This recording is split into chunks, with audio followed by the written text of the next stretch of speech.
پھر اس کے بعد جیسے ہی سلام پھیر لیں، چاہے تو اسی وقت کر لیں یا تھوڑی دیر بعد کر لیں، لیکن بہتر ہے کہ آپ اسی وقت سکون سے یہ عمل کر لیں۔ باوضو مصلی پر بیٹھ کر آپ نے سب سے پہلے نبی کریم صلی اللہ علیہ وسلم کی ذات مبارکہ پر درود پاک پڑھنا ہے۔ درود پاک آپ کوئی سا بھی پڑھ سکتے ہیں۔ آپ صلی اللہ علیہ وسلم، آپ صلی اللہ علیہ محمد پڑھ لیں، آپ صلی اللہ علیہ وسلم پڑھ لیں، یا آپ نماز والا درود ابراہیمی پڑھ لیں تو سب سے بہتر ہے۔ ایک بار ثواب کی نیت سے درود پاک میرے ساتھ بھی پڑھ لیجئے۔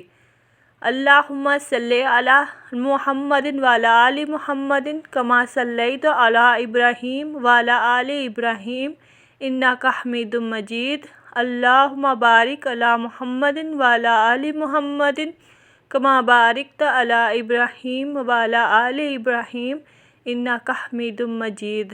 درود پاک پڑھتے ساتھ ہی فوری طور پر آپ نے سب سے پہلے اپنے مقصد کی نیت کرنی ہے۔ آپ میں سے جو کچھ بھی مانگنا چاہتا ہے مانگ لے۔ آج قبولیت کی گھڑیاں ہیں۔ آج تقدیر اور نصیب کے مقدر کا ستارہ چمک اٹھے گا۔ آج روزگار کے لیے پڑھ لو، بے اولاد ہو اولاد کے لیے پڑھ لو، تنگ دست ہو روزگار کے لیے پڑھ لو، میاں بیوی میں محبت کی کمی کے لیے پڑھ لو، نافرمان اولاد نافرمان شوہر کے لیے پڑھ لو، قرض سے نجات کے لیے پڑھ لو، من پسند شادی من پسند نوکری کے لیے پڑھ لو۔ جس کی جو حاجت ہے، جو مقصد ہے، جو خواہش ہے، آج مانگ لینا۔ آج اگر آپ کو لگتا ہے کہ آپ کی کوئی حاجت ناممکن ہے، آپ کو لگتا ہے کہ یہ کسی صورت بھی پوری نہیں ہو سکتی، تو آپ نے صرف اپنے مقصد کی نیت کرنی ہے۔ اپنے مقصد کی نیت کرتے ہی ساتھ ہی فوری طور پر آپ نے ایک بار اعوذ باللہ من الشیطان الرجیم بسم اللہ الرحمن الرحیم پڑھ کر وظیفے کا آغاز کرنا ہے۔ پھر فوری طور پر آپ نے اپنی آنکھوں کو بند کر لینا ہے اور پوری توجہ اور دھیان کے ساتھ اپنے مقصد کو ذہن میں رکھتے ہوئے پہلے نمبر پر آپ نے لا الہ الا اللہ محمد رسول اللہ پہلا کلمہ آپ نے پڑھنا ہے۔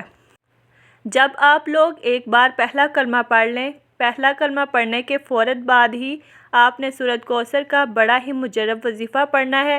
اب آپ نے سب سے پہلے سورۃ کوثر پڑھنی ہے۔ سورۃ کوثر کی تلاوت سماعت فرما لیں۔ بسم اللہ الرحمن الرحیم انا اعطیناک الکوثر فصلی لربک وانحر ان شانئک ھو الابتر۔ سورۃ الکوثر کو آپ ہاتھ کی انگلیوں پر پڑھ لیں یا تسبیح کے دانوں پر پڑھ لیں۔ آپ نے سورۃ کوثر کو 21 بار پڑھنا ہے۔ 21 مرتبہ جب سورۃ کوثر پڑھ لیں، اب آپ کو ایک اسم بتاؤں گی، اس کے فوراً بعد آپ کو یہ اسم پڑھنا ہے۔ کتنی بار پڑھنا ہے یہ پوری توجہ سے سمجھ لیں۔ یہ اسم یا باسطو ہے جو کہ صرف ایک مرتبہ آپ کو پڑھنا ہے۔ اس کے بعد فوراً سے آپ لوگوں کو دوبارہ سے 21 مرتبہ سورۃ کوثر پڑھ لینی ہے۔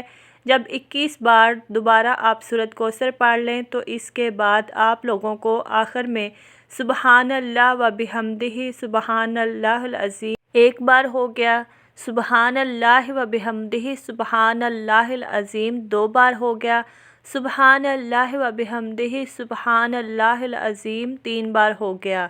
اسی طرح سے آپ ہاتھ کی انگلیوں پر پڑھ لیں یا تسبیح کے دانوں پر پڑھ لیں۔ آپ نے 21 مرتبہ سبحان اللہ و بحمدہ سبحان اللہ العظیم پڑھنا ہے۔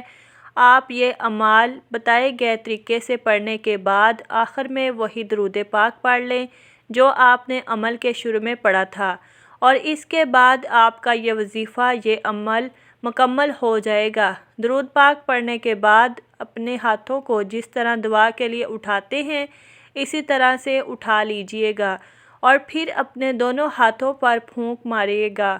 دم کر لیں، یعنی دونوں ہاتھوں پر پھونک مار کے اپنے چہرے پر پھیر لیں، اور اس کے بعد ہاتھ اٹھا کے اللہ تعالیٰ سے دعا مانگ لیجئے گا۔ جو آپ کی حاجتیں ہیں، 10 حاجتیں ہیں، 100 حاجتیں ہیں، ان کے لیے اللہ تعالیٰ سے دعا مانگ لیجئے گا۔ محترم ناظرین، دعا ایسی عظیم عبادت ہے، ہمارا اللہ ہمارے دل کی سرگوشی کو بھی سن لیتا ہے، عبادت کی طلب کو قبول فرماتا ہے۔ اس کے لیے الگ سے وقت بھی نہیں نکالنا پڑتا۔ یہ عبادت کچن ہو یا بچوں کے معاملات، شوہر کا انتظار ہو یا مہمان نوازی، آپ اللہ سے مخاطب ہوتے ہیں اور اللہ آپ سے باتیں کرتا ہے، آپ کے سوالوں کا جواب دیتا ہے۔ اللہ تعالیٰ فرماتا ہے کہ تمہارے رب نے فرمایا، مجھ سے دعا کرو میں تمہاری دعا قبول کروں گا۔ بے شک وہ جو میری عبادت سے تکبر کرتے ہیں عنقریب ذلیل ہو کر جہنم میں جائیں گے۔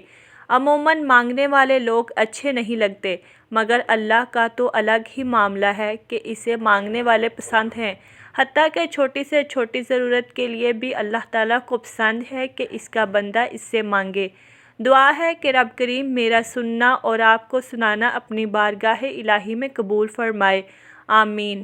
اپنے رزق میں برکت اور وسعت کے لیے اللہ تعالیٰ کے 99 ناموں میں سے ایک نام کمنٹ میں ضرور لکھیے گا۔ اللہ تعالیٰ ہم سب کا حامی و ناصر ہو، آمین ثم آمین۔